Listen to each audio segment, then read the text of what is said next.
नमस्कार दोस्तों। आज की वीडियो में आपका बहुत-बहुत स्वागत।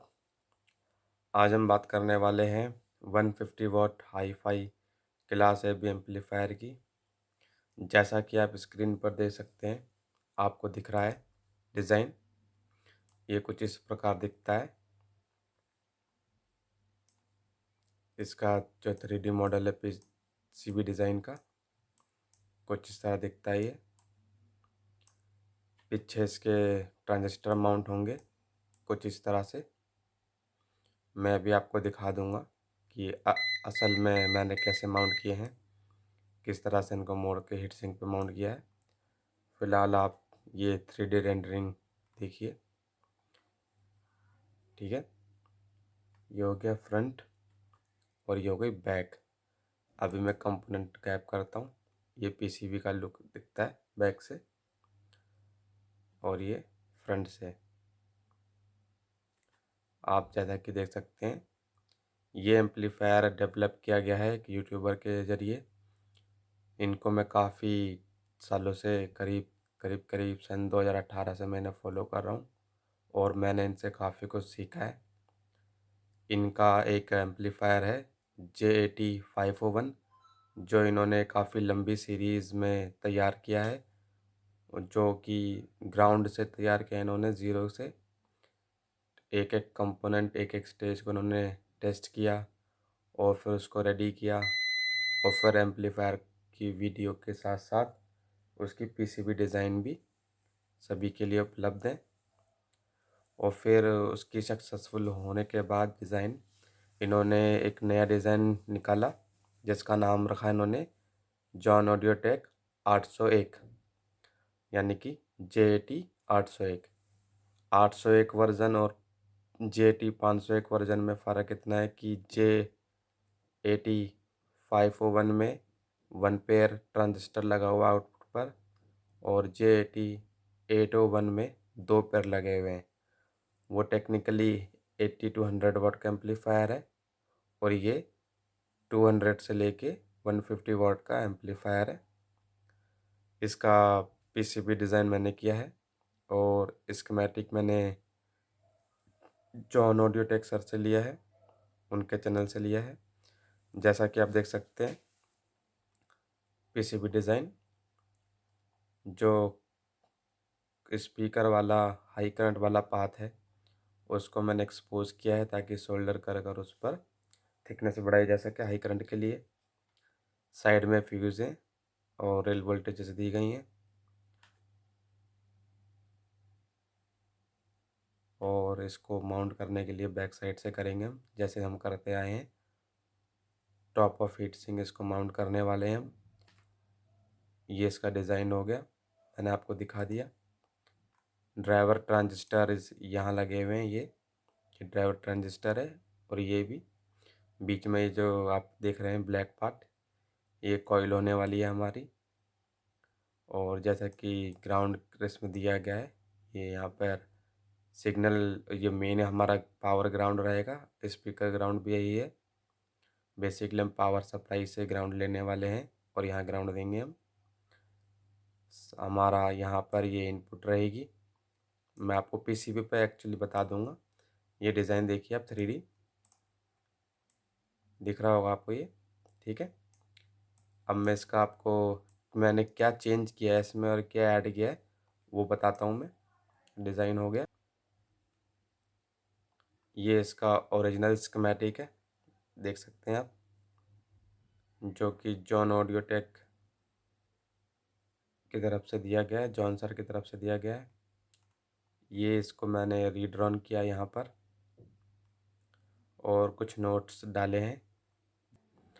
जो इसमें मैंने चेंज किया है वो बेसिकली वो यहाँ पर है, देखिए। मैंने इसमें एक optional DC offset circuit add किया है ताकि मैचिंग अगर थोड़ी बहुत ऊपर नीचे होती है 10-15 HFE ट्रांजिस्टर की, तो डीसी ऑफसेट हमें प्रॉब्लम ना करे। जो ये हमारा इनपुट सेक्शन रहेगा, मैच रहेंगे, ड्राइवर ट्रांजिस्टर मैच हो सकते हैं। आउटपुट मैच करना मुश्किल है, लेकिन इससे पहले के जितने भी स्टेज है हमारी, इनपुट स्टेज है हैं और ड्राइवर स्टेज है और उससे पहले हमारी वोल्टेज एम्पलीफिकेशन स्टेज है। इनके जो ट्रांजिस्टर हैं, जितना हो सके हमें उतना मैच करना है, जिससे कि हमें कम से कम डीसी ऑफसेट मिले आउटपुट पर, ठीक है? इसलिए मैंने इसमें एक डीसी ऑफसेट का सर्किट डाल दिया जो कि बहुत ही सिंपल है। सबसे ज़्यादा सिंपल है ये। एक ऑप एम्प बेस आता है, वो एक्टिव सर्वो होता है। वो काफ़ी अच्छा भी हो सकता है और कुछ प्रॉब्लम भी आ सकती है अगर आपने गलत तरह के ऑप एम्प का इस्तेमाल किया या लेआउट का ध्यान नहीं दिया। लेकिन ये जो है बहुत ही सिंपल है, काम हमेशा करता है ये। और ये जो सर्किट है काफ़ी जाने-माने एम्पलीफायरों में रह चुका है। बेसिकली कॉस्ट कटिंग के लिए किया जाता है और जो मैंने इस्तेमाल किया इसका कारण ये है बेसिकली इसकी सिंप्लिसिटी और इसके वर्किंग के लिए। काफ़ी सिंपल और वर्क अच्छे से करता है ये। अब मैं आपको एक्चुअल में जो पीसीबी मैंने डिज़ाइन की है वो दिखाता हूँ। मेरे को फ्लैश ऑन करनी पड़ेगी, अभी मैं करता हूँ, 1 मिनट रुकिए आप। देखिए, अब हम यहाँ आ गए। ये इसकी मैंने पीसीबी पार्शली भरी हुई है, ख़ास तौर से जो एसएमडी कंपोनेंट है मैंने इसमें लगा दिए हैं। सामने से कुछ इस तरह दिखती है ये मैंने जेएलसी पीसीबी से मैन्युफैक्चर करवाई है। जैसे अब तक की जितने भी पीसीबी हैं वो सारे जेएलसी पीसीबी की तरफ से हैं और जैसा कि आप देख सकते हैं ये भी उसी साइज़ की है और ये 200 वाट है। बट इसमें स्पीकर प्रोटेक्शन नहीं है क्योंकि इसमें 2 पर ट्रांजिस्टर लगने वाले हैं, ठीक है? और ये इसकी बैक साइड है। यहाँ पे मैंने schematic by John audio tech लिखा हुआ है, चैनल का नाम है ये उनके। और ये उनके चैनल का लोगो है। इस तरफ ये मेरा नाम है और नीचे मैंने लिख रखा है 150 watt hi fi class AB mono amplifier. और जो आप देख सकते हैं सेल स्क्रीन पर वैल्यू प्रिंट की गई है। ये ओरिजिनल वैल्यू है, आप इसमें लगा सकते हैं, कोई दिक्कत नहीं आएगी, ठीक है? और फ्रंट में देखिए, फ्रंट में भी जहाँ वैल्यू लिखने की ज़रूरत है वहाँ लिखी गई है। बाकी इसके साथ आपको कम पार्ट्स की लिस्ट मिलेगी, BOM कहते हैं, बिल ऑफ मटेरियल्स कहते हैं, ठीक है? यहाँ पे हमारा रहेगा नेगेटिव सप्लाई के लिए, फ्यूज़ लगाएंगे हम यहाँ पे क्लिप वाला, ठीक है? और यहाँ पर रहेगा पॉजिटिव, ऊपर रहेगा ग्राउंड। ये हमारी आउटपुट रहेगी, बीच में आएगी कॉइल और ये रहेगा हमारा इनपुट। आप ये इनपुट का कैपेसिटर की स्पेस दी गई है सेल स्क्रीन पर। जो इसमें आप स्क्वायर देख रहे हैं वहाँ फिल्म के लिए है और सर्कल वाला जो है इलेक्ट्रोलाइटिक के लिए साइज़ दिया गया है कि कौन सा साइज़ का लग सकता है। अब मैं आपको एक पीसीबी दिखाता हूँ जो मैंने भर रखी है और इस पे हीट सिंक भी लग जाएगा जो ड्राइवर ट्रांजिस्टर है। अभी मैंने बोर्ड में लगाई नहीं है जो मैं यूज़ कर रहा हूँ क्योंकि उसकी खास ज़रूरत पड़ती नहीं है, वो ज़रूरत पड़ेगी जब उसको हैवी ड्राइव करेंगे तब। अब मैं आपको दिखाता हूँ जो मैंने पार्शली बोर्ड तैयार किए हैं और जो मैं जिन्हें टेस्ट कर रहा हूँ। ये वाला बोर्ड मैंने 1 पेयर के साथ टेस्ट किया है, जैसा कि देख सकते हैं आप।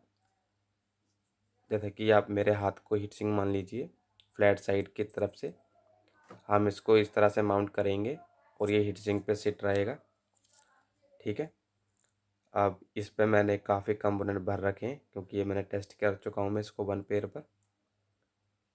जैसा कि अब तक का हमारा डिज़ाइन रहे हैं हाइब्रिड, जिसमें SMD थ्रो होल हमने दोनों यूज़ किए हैं, उसी तरह इसमें किए हैं। डीकपलिंग के लिए आप देख सकते हैं, DC डीकपलिंग के लिए हमने इलेक्ट्रोलाइटिक कैपेसिटर दिए हैं पीसीबी पर ही, जो काफ़ी बड़े हैं। इनका इस बात का ध्यान रखा गया है कि इसमें जो करंट फ्लो हो इनके थ्रू ही हो, ट्रैक इस हिसाब से बनाया गया है। साथ में ही इसके पैरेलल में हमने एक कैपेसिटर की जगह दी है, फिल्म कैपेसिटर की, ठीक है? ये हमारी आउटपुट कॉइल होने वाली है और आउटपुट कॉइल के अंदर ही हम वो लगाएंगे हमारा रजिस्टर जो लगता है कॉइल में। ये थियल नेटवर्क है हमारा, यहाँ पर हमारा ज़ूबल नेटवर्क है जिसे बोचोरो सेल कहते हैं। ठीक है, ये हमारे इमिटर रजिस्टर रहेंगे। ये हम हमारे इमिटर रजिस्टर इसलिए कहलाएंगे, वैसे ये डीजेनरेशन रजिस्टर होते हैं। इस केस में ये इमिटर रजिस्टर इसलिए हैं क्योंकि ये इमिटर पे हैं, क्योंकि जो इसकी आउटपुट स्टेज है वो डार्लिंगटन बेस्ड है। ठीक है, और अब हम बात कर लेते हैं इसकी वर्किंग का। ये रहेगी हमारी पॉजिटिव, फ्यूज़ के ज़रिए जाएगी यहाँ पर। इसी तरफ नेगेटिव है, फ्यूज़ के ज़रिए जाएगी ट्रांजिस्टर्स पर। ठीक है, तो हम कहाँ थे, हम इसकी बात कर रहे थे। ये ट्रांजिस्टर मैंने देखिए किस तरह से माउंट किए हैं, और ये हमारा रहेगा बाइसिंग का वीबी मल्टीप्लायर। इसे मैंने वायर से कनेक्ट किया है क्योंकि ये हीट सिंक पे किसी भी जगह माउंट हो जाएगा, लेकिन हमें बेसिकली इसको एक ऑप्टिमल चॉइस करके इसको माउंट करना है। यहाँ पे 2 पेयर रहेंगे, जैसे कि ये लगा हुआ है, इसके बराबर में एक एक ट्रांजिस्टर और लग जाएगा, 2 पेयर हो जाएंगे। हमें इसको बीच में माउंट करना है। ठीक है, या फिर हम इसको ट्रांजिस्टर के ऊपर भी माउंट कर सकते हैं, कुछ इस तरह से। देखिए, ये मैं दिखाता हूँ करके आपको। जैसे कि ये ट्रांजिस्टर रहेगा हमारा, हम इसको इस तरह से भी माउंट कर सकते हैं। ये अच्छे से ट्रैक करेगा इस तरह से। ठीक है, लेकिन फिर हमें ध्यान रखना है कि हम जो स्क्रू है उससे ज़्यादा टाइट ना करें। इसलिए सबसे बेहतर ऑप्शन रहेगा इसको हीट सिंक पे माउंट करना।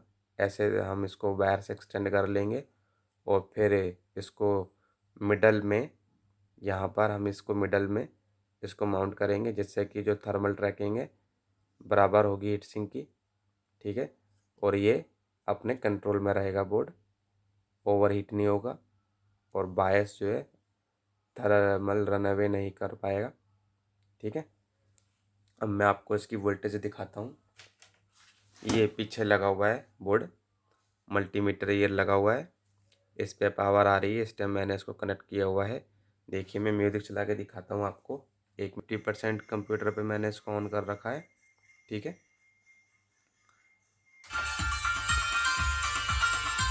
अब मैं साथ ही साथ आपको इसकी वोल्टेज दिखाऊंगा। इस मल्टीमीटर में आपको दिख जाएंगी क्या वोल्टेजेस आ रही हैं एम्पलीफायर पर।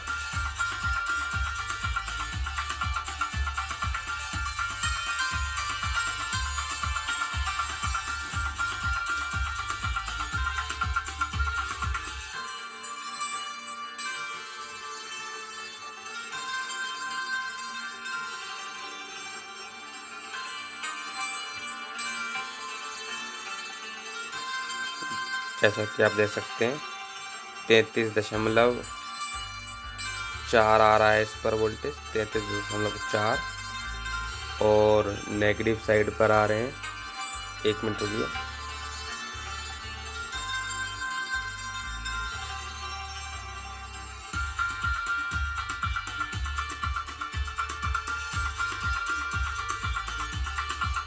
नेगेटिव साइड पर भी 33 पूरे 33 वोल्ट आ रहे हैं। देखिए, नेगेटिव पे आप देख सकते हैं 33 वोल्ट, और पॉजिटिव पर भी 33। एक्चुअली ये मैंने रजिस्टर के थ्रू ली है। यहाँ पे मैंने ये पावर सप्लाई के लिए जोड़ बनाया है। ये मैंने एक्चुअली एक्स्ट्रा कैपेसिटर लगाए हैं, जो एसएमपीएस पे लगाए हैं, ताकि अच्छी खासी आउटपुट मुझे मिल सके। अब देखिए, मैं आपको इस पॉइंट पे कितनी वोल्टेज आ रही दिखाता हूँ। इस पॉइंट पे 36 वोल्ट आ रही है हमारी, और हमें मिल रही है इस टाइम 33। क्योंकि इस पर लोड है तो 3 वोल्ट इस रजिस्टर पे ड्रॉप हो गए। ये मैंने भी सेफ्टी के लिए लगाए हैं, क्योंकि इसमें स्पीकर प्रोटेक्शन मैंने ऐड नहीं किया है। ठीक है, और नेगेटिव पे दिखाता हूँ मैं आपको इसी तरह 35.8, और हमें आउटपुट पे मिल रहे हैं 33, जो कि यहाँ पे हमें मिल रहे हैं। ये देखिए, ये मैंने लगाया 33, और ये मैंने लगाया 33 पॉजिटिव, और हमें आउटपुट पे हमें कोई वोल्टेज नहीं मिल रहा। ये देखिए 0 वोल्ट है, क्योंकि हमने इसमें जो डीसी ऑफसेट का सर्किट लगाया वो है। ये देखिए ये वर्किंग सर्किट है। मैं ज़रा फ्लैश लाइट को ऑफ कर लेता हूँ, फिर आपको दिखाता हूँ।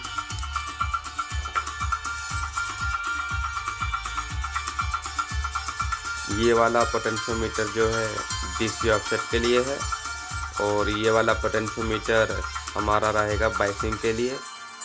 ठीक है, ट्रांजिस्टर पर ये जो एलईडी आपको ट्रांजिस्टर के पीछे जो आपको एलईडी दिख रही है जल ग्रीन वाली, ये करंट सोर्स का पार्ट है। और जो पावर रेल पर आपको एलईडी दिखेगी वो यहाँ पर देखिए, ये फ्यूज के नीचे आपको दिख जाएगी ग्रीन, ये नेगेटिव साइड पर है। और ये जो आप रेड वाली देख रहे हैं ये पॉजिटिव साइड वाले फ्यूज के नीचे है। ठीक है, अब मैं आपको हीट सिंक पे मैंने किस तरह से ट्रांजिस्टर माउंट किए दिखाता हूँ। ये देखिए, ये देखिए आपको दिख रहे होंगे, पहला ट्रांजिस्टर, दूसरा ट्रांजिस्टर, इसी तरह से 2 ट्रांजिस्टर उधर है। और बीच में ये वायर के एक्सटेंड करके मैंने जो वीबी मल्टीप्लायर है इस ट्रांजिस्टर के ऊपर ही इसको माउंट किया हुआ है। एक बार मैं वॉल्यूम बंद कर देता हूँ। ये पहला पेयर है इसका, और वो दूसरा पेयर है। बेसिकली ये हमारे 91, 98 और 1941 हैं। एक तरफ 1941 है और एक तरफ 91, 98 हैं। बीच में हमारे ट्रांजिस्टर रहेंगे जो ड्राइवर ट्रांजिस्टर, और ड्राइवर हमारा रहेगा 47, 93 और 18, 37। ठीक है, वीबी मल्टीप्लायर हमारा आपको पता ही है, 340 ले सकते हैं हम, या फिर हम ले सकते हैं, क्योंकि ये हाई वोल्टेज पे चलने के लिए बनाया गया है बोर्ड, ±50। तो हम यहाँ पे एक बड़ा ट्रांजिस्टर लेंगे, मतलब हाई वोल्टेज वाला, जो हमारा रहेगा 340 KSC 340, MGA 340, जो भी रहेगा। इनपुट सेक्शन पे हम लगा सकते हैं 60 वोल्ट तक के ट्रांजिस्टर, जैसे कि हमारा रहता है BC546। ठीक है, लेकिन इसमें हमने नहीं लगाया है, हमने इसमें जो बेसिकली लगाए हैं 2N5551, 2N5401। ठीक है, इसी तरह से ये हमारे प्री ड्राइवर हैं, ये ड्राइवर के प्री ड्राइवर हैं। ये हमारा 340 और ये हमारा 350 लगा हुआ है। ये हमारे LTP पेयर होगा, इसको मैंने हीट सिंक में देखिए श्रिंक किया हुआ है ताकि थर्मल ट्रैकिंग अच्छे से हो। और ये हमारा करंट सोर्स होगा। हाँ, आप यहाँ पर जो ये इनपुट कैपेसिटर देख सकते हैं, ये मैंने बॉक्स टाइप में लिया है। ये बेसिकली पॉटेड टाइप है, और ये 2.7 माइक्रोफैरड का है। यहाँ पर ये जैपनीज़ का था, तो मैंने इसे यहाँ पे इस्तेमाल किया है। हम यहाँ पे अच्छे एक बढ़िया कैपेसिटर और लगा सकते हैं, वो रहेगा ये एक जानी मानी कंपनी का कैपेसिटर है, काफ़ी मशहूर कैपेसिटर है ये एलना का सिरेमिक कैपेसिटर है, और ये काफ़ी अच्छा माना जाता है। ठीक है, और इस वीडियो में इतना ही। अगली वीडियो में मिलेंगे हम। ठीक है।